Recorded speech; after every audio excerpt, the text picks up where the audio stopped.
They built a city for 2 million people. Nobody showed up. Imagine waking up one morning, walking outside your front door, and finding yourself completely alone. Not alone like a quiet Sunday morning. Alone like the last person on earth. The streets are empty. The traffic lights are changing, green, yellow, red, but there are no cars. The shops are built, the signs are up, the storefronts are painted, but the shelves inside are bare and the doors are locked. The apartment buildings tower above you, 40, 50, 60 stories high, windows clean, facades fresh, but not a single light on in any of them. Parks with benches and fountains. Fountains that work. But nobody sitting on the benches. Nobody walking the paths. Nobody anywhere. You walk for an hour.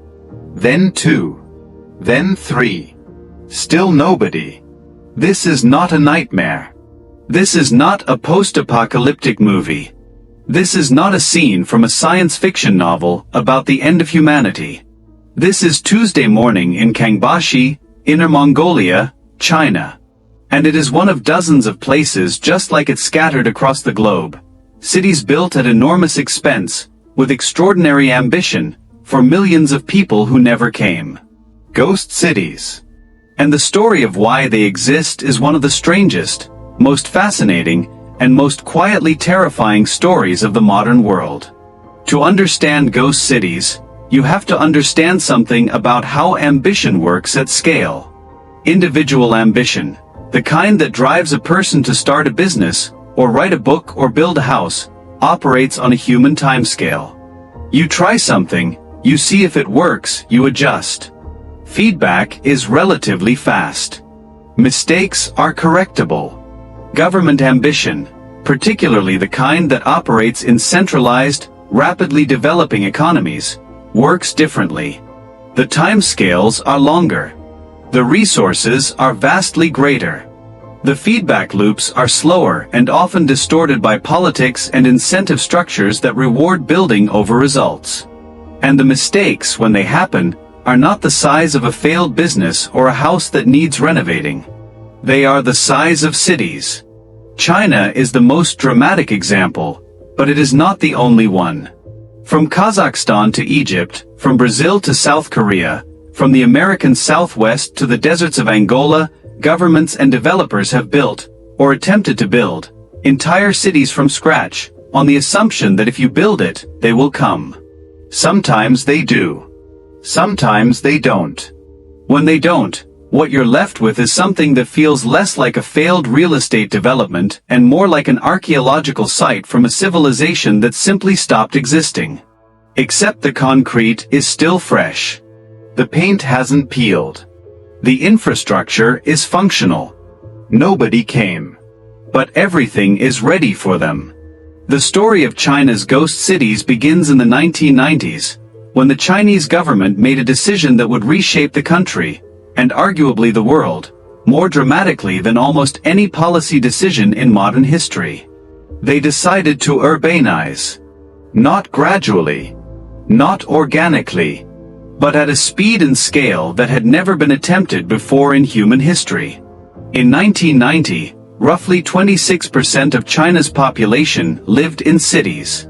The government's goal was to raise that number to 60% by 2030, moving, in practical terms, hundreds of millions of people from rural areas into urban centers in the span of roughly 4 decades.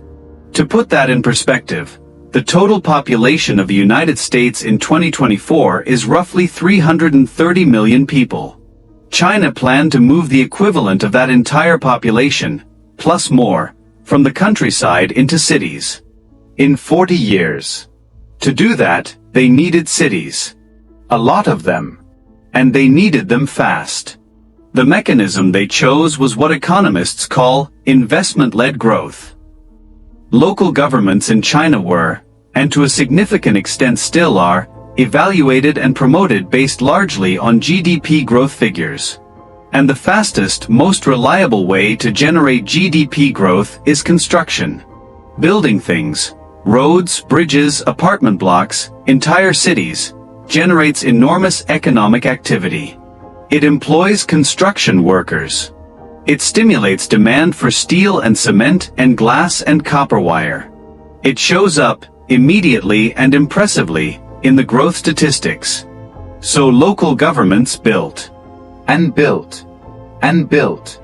Between 2011 and 2013 alone, just 2 years, China used more cement than the United States used in the entire 20th century. Read that sentence again. 2 years of Chinese construction consumed more concrete than 100 years of American construction. That number is almost impossible to comprehend.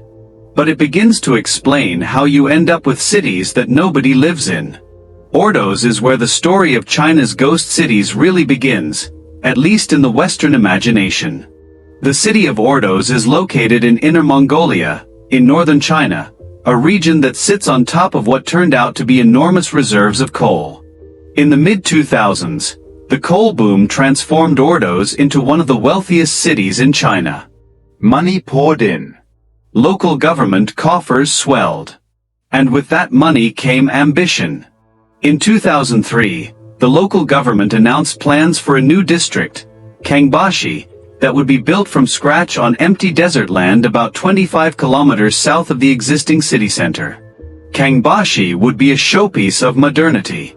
A planned city of the future. It would house 1 million people, with museums, theaters, government buildings, universities, sports facilities, and residential towers stretching as far as the eye could see. The construction began. And it was, by any measure, extraordinary.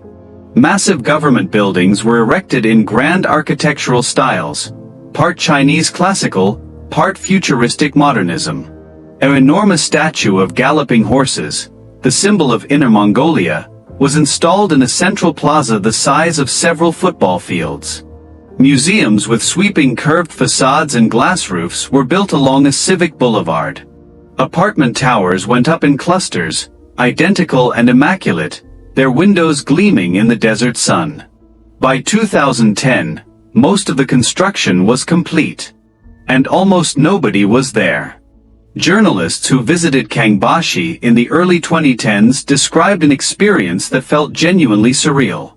The roads were wide and well-maintained, 6 lanes of smooth asphalt, but virtually empty of traffic. The government buildings were operational, but the surrounding streets had no pedestrians. The museums were open, but had almost no visitors. The apartment towers, hundreds of them, capable of housing hundreds of thousands of people, sat dark and vacant, their lobbies empty, their elevators unused. Al Jazeera ran a documentary. Time magazine called Kangbashi China's ghost city. The images went around the world, aerial footage of an entire modern metropolis sitting empty in the desert, like a movie set waiting for filming to begin. The local government pushed back. They said the city was still being developed. They said the population would come. They pointed to schools that were being built, to incentives being offered to attract residents, to the natural growth of the surrounding region. And to be fair, they were partially right. Kangbashi's population has grown since those early reports. Today, several 100,000 people do live there. The streets are no longer entirely empty. Some of the shops have opened. But the dream of 1 million residents? Still a long way off. And in the meantime, Kangbashi became the symbol, the defining image, of what happens when ambition outpaces reality. But Kangbashi is just one city. And Ordos is just one region. Across China, the phenomenon repeated itself at a scale that is genuinely staggering. Zhengzhou, the capital of Hunan province, built an entire new district called Zhengdong New Area on what was farmland in the early 2000s. The plans called for a circular urban layout centered on an artificial lake, a Chinese Manhattan, some called it, with gleaming skyscrapers, a massive convention center, and residential towers for hundreds of thousands of people. For years, Zhengdong looked like Kangbashi. The buildings were there, the infrastructure was there, but the people weren't.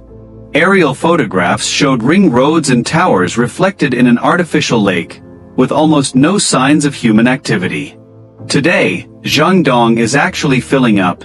It's one of the ghost city success stories, in a sense, because it eventually attracted residents and businesses. But it took nearly 15 years for the area to reach anything close to the population density that would justify its construction. 15 years of a city waiting to become a city. Then there is Ujiapu, in the Tianjin-Binhai New area, planned as China's answer to Manhattan, complete with replicas of the Rockefeller Center and other famous New York landmarks. Construction began in earnest around 2008. By 2013, an estimated $70 billion had been spent on the project. But the global financial crisis, shifting economic conditions, and the sheer ambition of the project created problems that money alone couldn't solve. Ujiapu stalled. The cranes stopped moving. The half-finished towers stood silent against the Tianjin skyline, waiting for investment and residents that were slow to arrive. In Guizhou province in southwestern China, the new city of Guiyang built an entire district, Guiyang North, with apartment towers stretching for miles, served by a new rail line, anchored by government offices and commercial centers. Empty. In Hebei province, close to Beijing, the city of Kaohsiung was built on reclaimed land along the coast. It was supposed to be a model eco-city, sustainable, modern, a showcase for China's green urban future. Billions were spent. An entire city materialized on what had been open sea. And then, largely, it sat there, waiting. The pattern was the same in city after city, district after district, province after province. Build first. Wait for people later. Hope the growth catches up to the construction. Why did this happen? Why would a government build cities for people who hadn't arrived yet? The answer involves economics, politics, incentives, and a particular theory of development that was enormously influential in the 1990s and 2000s. The theory goes something like this: development requires infrastructure. You cannot attract businesses without offices. You cannot attract workers without housing. You cannot attract residents without services. So you have to build the infrastructure first, create the conditions for growth, and then the growth will follow. This is not an unreasonable theory. It has worked in various forms throughout history. The American West was built on exactly this logic. Railroad towns were established before the settlers arrived, and then the settlers came because the railroad was there. But the American West had one thing that many of China's ghost cities lacked: an organic economic reason for people to be there. The railroad connected places that had resources, farmland, minerals, ports, to markets that wanted those resources. The infrastructure enabled something that was already there. In many of China's ghost cities, the infrastructure came first, but the economic engine never quite arrived. Kangbashi had coal money, but coal money is volatile. Ujiapu had ambition, but ambition doesn't fill apartments. Kaohsiung had sustainability credentials, but sustainability credentials don't create jobs. And underneath all of this was the incentive structure that drove local government officials to build in the first place. Because here is the thing that most Western coverage of China's ghost cities misses: the officials who ordered these cities built were not stupid. They were not delusional. They were not ignoring reality. They were responding rationally to the incentives they faced. Local government officials in China were, and largely still are, evaluated on economic growth. Build a city, and your GDP numbers go up. Get your GDP numbers up, and you get promoted. It didn't necessarily matter, at least in the short term, whether the city filled up. The construction itself was the economic activity. The construction itself showed up in the statistics. There was also the land revenue system. Local governments in China rely heavily on revenue from land sales, selling long-term leases on land to developers, who then build on it. The more development, the more revenue. And more revenue meant more ability to build more things, which generated more revenue, in a cycle that could sustain itself for years before the underlying demand problems became impossible to ignore. Add to this the role of real estate as an investment vehicle. In China, for much of the 2000s and 2010s, there were relatively few places for ordinary citizens to invest their savings. The stock market was volatile and often rigged. Bank deposit rates were low. But real estate, apartments in new developments, seemed like a reliable store of value. So people bought apartments not to live in them, but to hold them as investments. And because they were held as investments rather than lived in, they sat empty. Empty but owned. Owned but unlived in. Buildings full of dark windows that belonged to someone, just not someone who lived there. This is a crucial distinction. Many of China's ghost city apartments are not actually unowned. They're owned by investors who have no intention of living there. Which means the vacancy is not a sign of failed demand in the traditional sense. It's a sign of a particular kind of speculative investment culture colliding with government-driven construction incentives. The result looks like abandonment. But it's actually something more complicated than that. China is the biggest story, but it's not the only one. In Egypt, a project called New Administrative Capital is currently under construction about 45 kilometers east of Cairo. It will cover an area larger than Singapore. It is designed to house 6.5 million people and include a new parliament, a new presidential palace, dozens of ministries, universities, hospitals, and a central park larger than New York Central Park. The cost is estimated at $60 billion. The funding is coming partly from China. Cairo is one of the most densely populated, most chaotic, most historically layered cities on Earth. The traffic is legendary. The infrastructure is strained. The government has long wanted to decentralize, to move the bureaucracy out of the congested capital and into a new purpose-built administrative center. It's a rational goal. But the execution raises familiar questions. Who will live there? What will draw ordinary Egyptians to leave Cairo, with its culture, its history, its family networks, its economy, for a brand new city with none of those things? How long will it take for a new city to develop the organic complexity, the street life, the economic density that makes a city feel like a city rather than a set of buildings?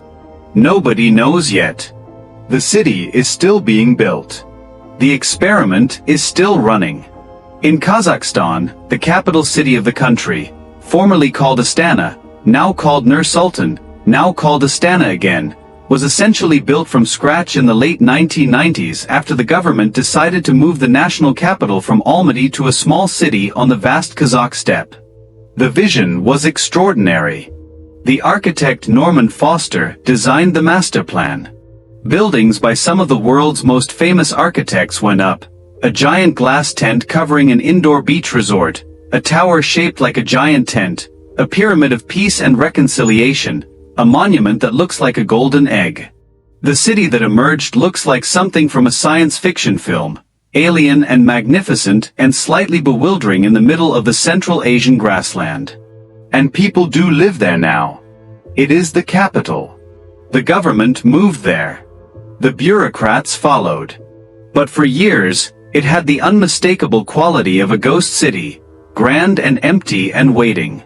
And in the depths of the Central Asian winter, when temperatures drop to -40 degrees, even today it can feel like a city that hasn't quite figured out why it exists.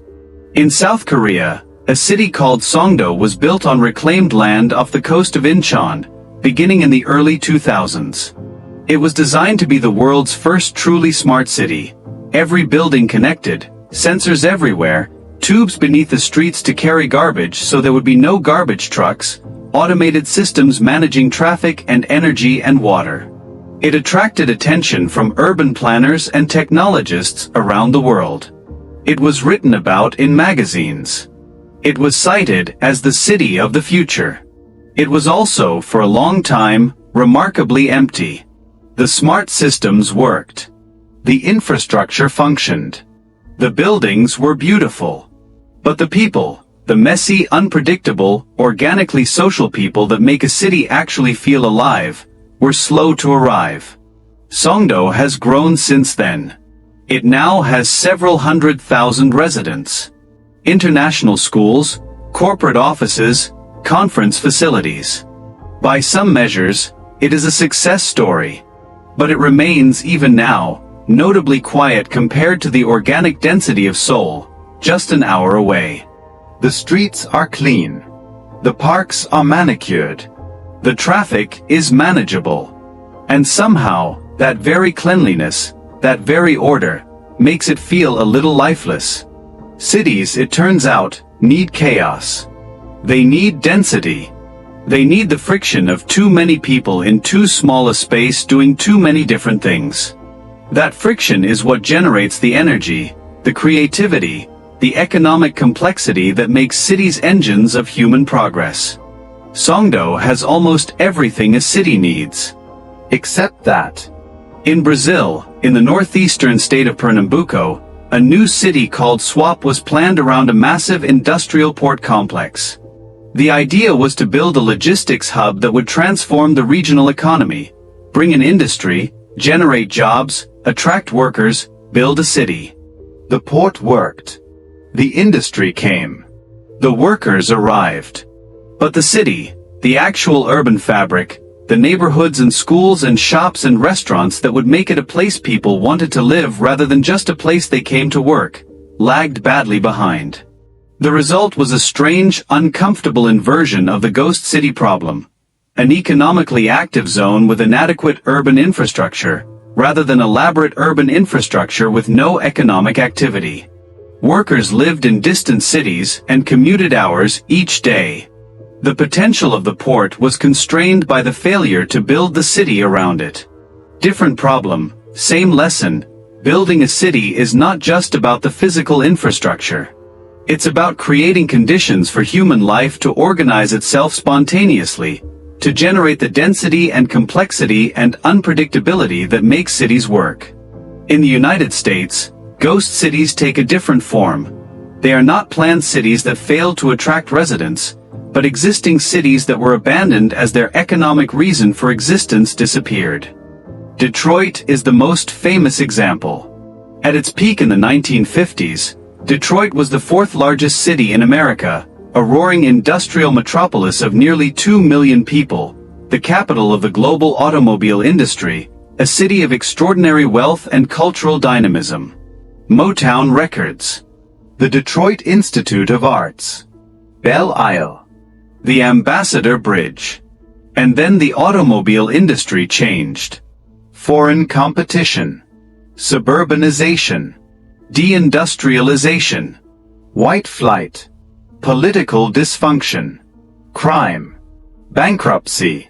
By 2010, Detroit's population had fallen to around 700,000.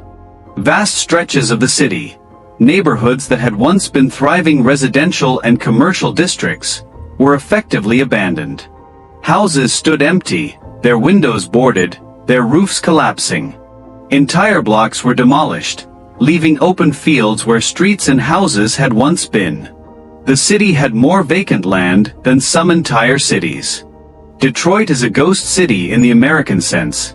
Not a city built for people who didn't come, but a city that people built and then left. Gary, Indiana. Youngstown, Ohio. Flint, Michigan. Braddock, Pennsylvania.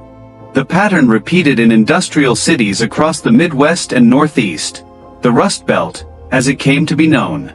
Cities that had been built around specific industries, that thrived as long as those industries thrived, and that began to hollow out when the industries declined or departed. The buildings remained. The infrastructure remained. But the economic engine that had given those cities their reason for being was gone. And what was left looked in its own way, exactly like Kangbashi, streets that worked, buildings that stood, infrastructure that functioned, and not nearly enough people to fill it all. There is a paradox at the heart of ghost cities that makes them uniquely fascinating as a subject of study. They represent both the extraordinary ambition of human civilization, our ability to imagine and construct entire urban environments from nothing, and the limits of that ambition. The gap between what we can build and what we can actually make work. Between the physical city and the living city. A building is not a neighborhood. A road is not a community. A fountain is not a gathering place. An apartment tower is not a home. The physical infrastructure of a city can be constructed in years. The social infrastructure, the networks of relationships, the shared culture, the economic ecosystems, the organic patterns of daily life that make a place feel like somewhere people actually belong, takes generations. And you cannot build that with a government decree or a developer's blueprint. You cannot construct it with steel and concrete and glass. It has to grow. And growth cannot be forced. It can only be enabled, encouraged, and then patiently waited for. The ghost cities of the world are monuments to our failure to understand that distinction. They are reminders that a city is not a collection of buildings. It is a collection of people, and people will only stay where they have reasons to stay. So what happens to ghost cities? Do they fill up eventually? Do they stay empty forever? Do they get torn down? The answers vary, and they are instructive. Some ghost cities do eventually fill. Zhengdong in China took 15 years, but it got there. Astana in Kazakhstan had the advantage of being the capital. The government moved there, and government tends to drag people along with it. Songdo in South Korea has gradually attracted residents, helped by its proximity to Seoul's international airport. The pattern in successful cases tends to involve one or more of the following: a genuine economic anchor, a government presence, a major employer, a logistics hub that gives people a concrete reason to move there, connectivity to existing urban centers, so that people can access the amenities of established cities while living in the new one, time. Years or decades of patient investment and incentive offering before the population reaches critical mass, and often, a significant lowering of initial expectations. The ghost cities that fail completely tend to be those that were built in locations with no genuine economic rationale. No resources, no connectivity, no industry, on the assumption that the presence of the city itself would create the conditions for its own success. If you build it, they will come. But only if there's a reason for them to come beyond the fact that you built it. In 2023, a new chapter in the ghost city story opened in Saudi Arabia. NEOM. The line. A city, if city is even the right word, that would stretch 170 kilometers across the Saudi desert. Not wide. A straight line. 170 kilometers long and just 200 meters wide, housing 9 million people in a structure that would be over 500 meters tall. The promotional videos were astonishing. Gleaming white walls cutting through mountains and desert and coastline. An interior environment of skyscrapers and parks and transit systems, sealed from the outside world by the massive walls on either side. A city as a building. A building as a city. The project was announced with enormous fanfare. It was presented as a glimpse of the human future, a solution to the problems of urban sprawl, carbon emissions, land use, and traffic. An engineering marvel. A bold leap. Critics pointed out the practical problems. 9 million people in a 200-meter wide corridor. The physics of sunlight. The lower floors of a structure 500 meters tall and 200 meters wide would receive almost no natural light. The logistics of evacuating that many people in an emergency. The social dynamics of a city that is, in effect, a single corridor with nowhere to turn left or turn right. And the most basic question of all, who would actually live there? NEOM is still in early construction phases. Its timeline has already slipped significantly. The scale has reportedly been revised downward from the original ambitions. Whether it will eventually resemble anything like the original vision, whether it will be a genuine city or another monument to ambition that outpaced reality, remains to be seen. But it feels already like a familiar story. Build it first. Figure out the people later. There is something almost philosophical about ghost cities when you sit with them long enough. They raise the question of what a city actually is. They make you think about the difference between the physical form of human settlement and the living reality of it. A city is not its roads and buildings. A city is not its public squares and its monuments and its carefully planned green spaces. A city is people. Specifically, it is people who have chosen, for reasons of work, of family, of culture, of opportunity, of simple habit, to be in that particular place at that particular time. And who, in being there together, create something that no government decree or architectural plan can manufacture. The messy, creative, generative collision of human lives in close proximity. That collision is what produces culture. What produces innovation. What produces the economic dynamism that makes cities the engines of human progress. Not the roads. Not the buildings. The people. The ghost cities of the world, from Kangbashi to Kayophidian to Songdo to the as yet unbuilt corridors of Neom, are object lessons in what happens when you try to reverse engineer that process. When you start with the buildings and hope the people follow. Sometimes they do. Often enough, they don't. And what you're left with in those cases is something genuinely haunting.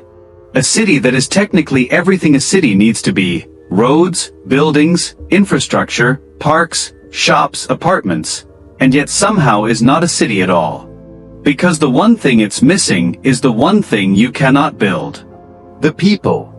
The next time you walk down a busy street, in New York or Chicago or Los Angeles or any other city that feels unmistakably, chaotically alive, take a moment to think about what makes it feel that way.